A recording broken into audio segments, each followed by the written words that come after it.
Well, it's Christmas morning for me, and if you know me, you'll understand why, because I'm going to rush out of here as soon as I finish speaking to go off to a rules meeting. And I've got some proposed rules that have been included in the organizational task force.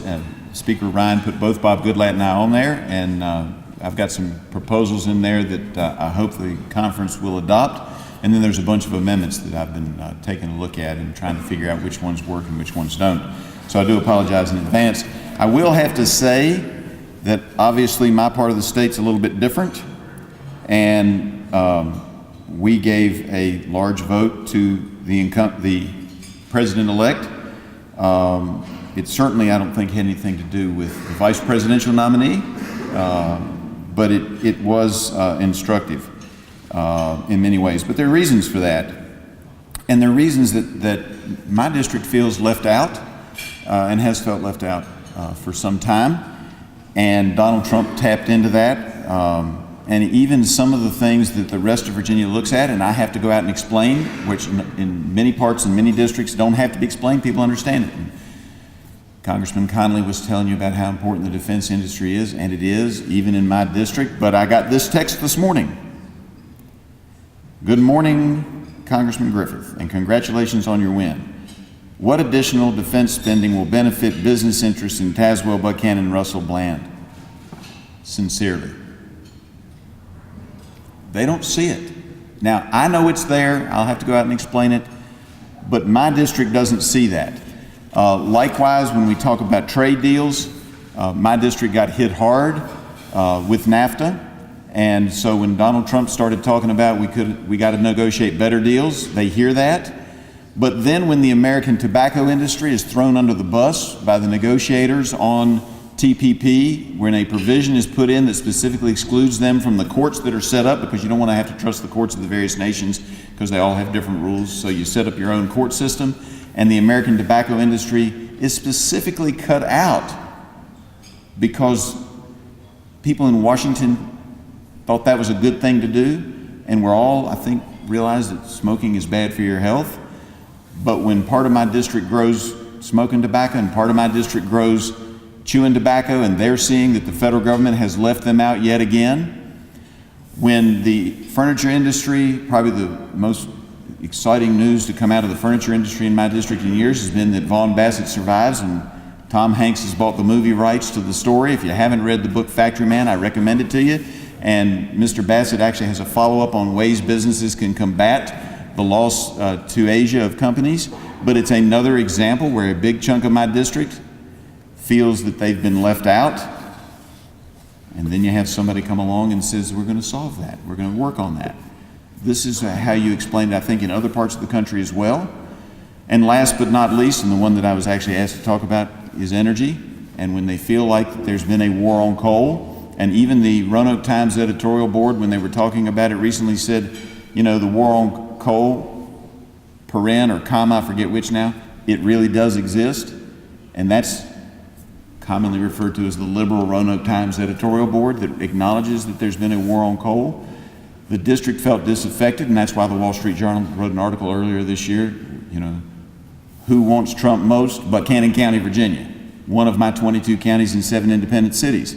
And that's why Donald Trump got a 68% vote out of my district, and I would submit because of the good feelings towards Tim Kaine, it wasn't higher, and Virginia went the opposite way. But it's a serious issue that we can't overlook. I think new policies will come down. For one thing, I think the EPA will be reined in. That doesn't mean we want to go out and go back to the ways it was in the 70s, but we also have to recognize that we have to have jobs, and this is important not just to Southwest Virginia, but to all of Virginia, and I'll get to that in a minute. So I think you'll see, if there's still time, a reversal on clean power by the folks arguing that in the courts. The stream protection rule is probably dead one way or another. The question is, will the EPA go ahead and put it out? My understanding is they can't actually put out the final rule till December 16th. That means under the CRA, we have the ability to send something to the desk of the new president that says, no, we're not doing that. Now, they may not put it out because then that would preclude, if the other side wins in 4 years, it would preclude them from putting that rule forward again, and they might decide it's better just to hold it and see what happens. But there will be a lot of rules. The coal industry doesn't have to have a lot of handouts. All it needs is the opportunity for businesses to understand that you can in fact use coal and you can use it cleanly. There's another area that I hope the president will go in, but I don't know that he will, and that is what in fact the Obama Department of Energy came into my district to talk about in many things, the hope for a future for coal. And one of the things that they really want to see is parity between research dollars for renewables and for fossil fuels, which would benefit coal tremendously. There are ways we can burn coal much more cleanly. There's different techniques. I visited a Japanese plant that has no SOx and no NOx. They have machines that tell you exactly how much is coming out, and it's infinitesimal. CO2 is greatly reduced because the way they built the plant, it burns at a much higher temperature, therefore you don't have as much carbon left over to combine with oxygen to create the CO2. But we're not spending sufficient money to do the research. Now, I tell you that this is important that we do all this, and I could go on for hours about various things, but it's important that we do this for Northern Virginia and for all of Virginia. And you may be thinking, why is that? And the answer is multiple in many ways. One, the Constitution of Virginia requires that education be equal in Virginia. There was a lawsuit a few years back, I think it's been about a decade now, and the court said, yeah, it's not ripe yet. But one of the things you look at when you're looking at that is whether or not the counties can provide the money themselves. And one of the biggest sources of income for the counties in coal country is the coal severance tax. You're not mining any coal, you don't get any coal severance tax. They are down millions of dollars over the last few years in the coal severance tax. Now it's coal and natural gas, but nobody's drilling, and that's at market condition. Nobody's drilling natural gas in my district now because it's so much cheaper to go to Utica or the various shale areas of the country where it's a lot cheaper to drill. But we do produce some natural gas, but when you lose that money, I suspect that in the next few years there will be a lawsuit if we can't figure out a way to get more money into Southwest Virginia and more jobs into Southwest Virginia, a lawsuit demanding that the state put more money into the education system. It's only right. It's only fair. The children in my counties need to have their school systems. When Dickinson County, which we as the federal government, because of flood zone issues, built a beautiful new high school on one of the two flat places in the county that you could build a high school, only one of two. And then they have to lay off some teachers because they don't have enough money to pay them. Something's got to change. Now, I call on you all to help us diversify that economy, to move it away from coal. Everybody likes to talk about diversification. You all have some abilities to do that. Help us out. But you got to be ready to deal with some windy roads. You got to deal with mountains, because in Dickinson County in particular, we don't even have a 4-lane highway. We've got a beautiful new high school. It's got all kinds of great attributes, lots of space. It's gorgeous. Go look at it.